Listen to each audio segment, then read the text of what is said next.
Baik, terima kasih pimpinan. Bismillahirrahmanirrahim. Assalamualaikum warahmatullahi wabarakatuh. Pimpinan yang saya hormati, Pak Gubernur, beserta jajarannya dan seluruh narasumber yang hadir pada siang hari ini. Pertama, saya sangat tertarik, Pak Ketua. Kenapa saya minta duluan? Karena sebentar lagi saya harus cabut untuk ada rapat di MPR. Pertama, singkong ini adalah merupakan salah satu komoditi yang sangat strategis dan memberikan nilai-nilai positif terhadap negara dan masyarakat. Oleh karena itu pimpinan, pertemuan ini harus juga bisa menghasilkan satu rumusan kira-kira apa yang harus kita lakukan dan bagaimana mengatasi problem yang ada. Kenapa tadi Pak Maradona? Oh, Maradoni. Ya. Kan saya plesetin dikit nggak apa-apa, Pak. Kenapa tadi saya tegaskan siapa menterinya? Bapak tadi jawab, mohon maaf, di Komisi 4 dan 4 periode pada waktu Bapak menghadap, saya juga ada di situ. Sebetulnya saya malu. Tetapi itulah yang harus kita hadapi. Oleh karena itu, masalah singkong ini masalah serius. Bukan singkong ini miliknya Lampung, Pak. Saya ini juga anak singkong, Pak. Kampung saya juga penghasil singkong terbesar di Kabupaten Pati. Dan ini memang menjadi keluhan yang sama seperti yang Pak Giono sampaikan tadi. Oleh karena itu pimpinan, dalam menghadapi persoalan singkong ini sebetulnya kalau kita lihat manfaatnya, singkong itu bisa menjadi bahan alternatif. Satu adalah alternatif sebagai substitusi pangan. Di mana Indonesia ini mengimpor gandum cukup luar biasa dan itu bertahun-tahun dan dimonopoli oleh satu perusahaan besar yang namanya kaum oligarki. Tetapi apa sikap pemerintah dan negara sampai hari ini? Tutup mata, tutup telinga. Padahal singkong itu bisa jadi pengganti alternatif melalui tepung tapioka, juga industri kertas dan sebagainya. Tuhan pernah menunjukkan kemarahannya ketika masyarakat sedang panen singkong, tetapi tiba-tiba di Pantura ada kapal yang terbalik menuju Surabaya, adalah isinya singkong yang diimpor secara diam-diam. Ini kemarahan Tuhan. Tetapi apa yang terjadi? Pejabat pemerintah sama sekali tidak bergeming terhadap itu. Singkong juga bisa menjadi alternatif bahan energi, yaitu bisa menjadi bioetanol, biogas, dan juga biodiesel. Ini luar biasa.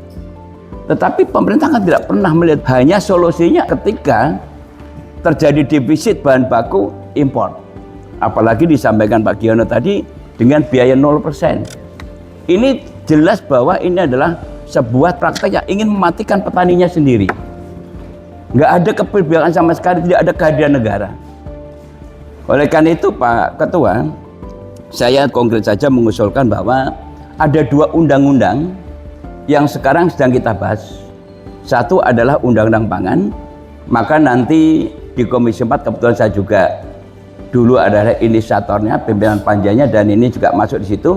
Saya rasa singkong nanti kita masukkan kategori bahan baku pangan, sehingga ada pelindungan di situ.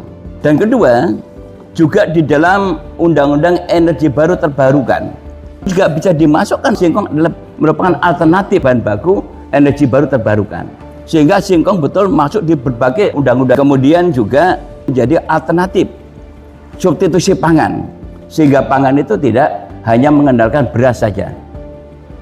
Sampai sekarang ini jangankan singkong, beras saja tidak bisa produksi. Oleh karena itu Pak Ketua yang kebetulan Bapak dari pemerintah, tolonglah menteri-menteri ini konsentrasi. Kasihan presidennya Pak, semangatnya luar biasa.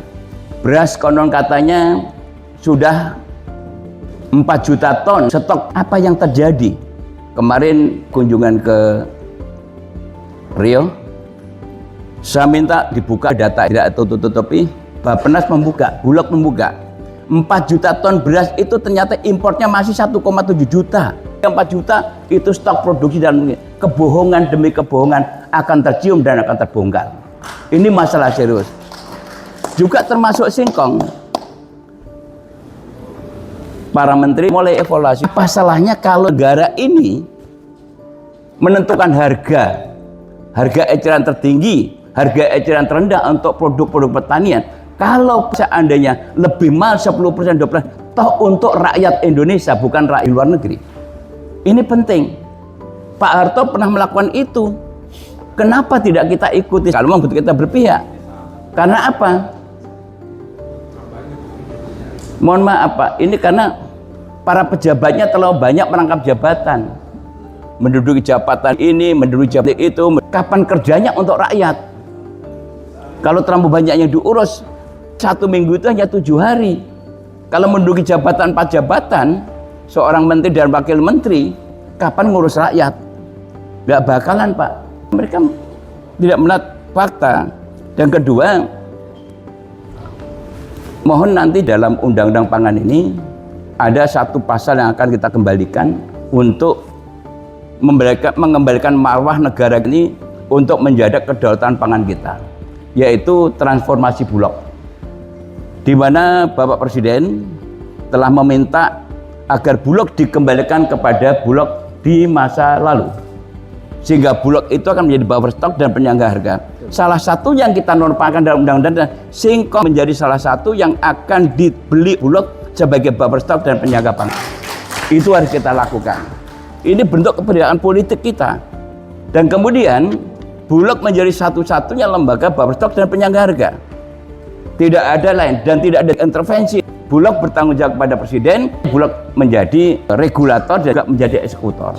Ini menjadi poin penting yang kita masukkan sehingga para Bapak Ibu sekalian nanti bisa terjawab Pak Maradoni supaya tidak marah lagi kepada kita. Ya, udah kesekian kalinya, udah 4 kali katanya. Ini tambah hari ini berarti 5 kali ya Pak Maradoni ya. Ya, mudah-mudahan Bapak tidak sampai 6 kali karena undang-undang ini sudah tinggal diharmonisasi Pak.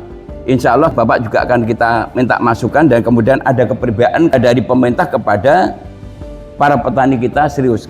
Bapak sekalian Pak Gubernur, saya di Komisi 4 Pak, baru 4 periode Pak, yang bidang pertanian. Undang-undang yang kita buat untuk petani sudah sangat luar biasa. Perlindungan pemberdayaan petani, perlindungan varietas, undang-undang pangan, perlindungan lahan petani berkelanjutan dan sebagainya. Tetapi tidak ada keseriusan pemerintah itu untuk melaksanakan undang. Peraturan-turunnya bukan menguntungkan petani, tapi merugikan petani. Ini luar biasa. Jadi harapan kami pimpinan supaya ini nanti kita tampung, kita masukkan satu di dalam komoditi strategis tadi, dan kedua juga masuk di dalam undang-undang pangan sehingga nanti menjadi salah satu produk strategis yang harus dilindungi undang-undang. Mulai hari ini atau besok kita jangan lagi mengkonsumsi ini Pak. Ini bahan bakunya impor Pak. Ya itu. Saya lebih enjoy, lebih happy kalau seandainya di ruangan ini ada singkong goreng, singkong rebus dan lain sebagainya. Oke, sepakat.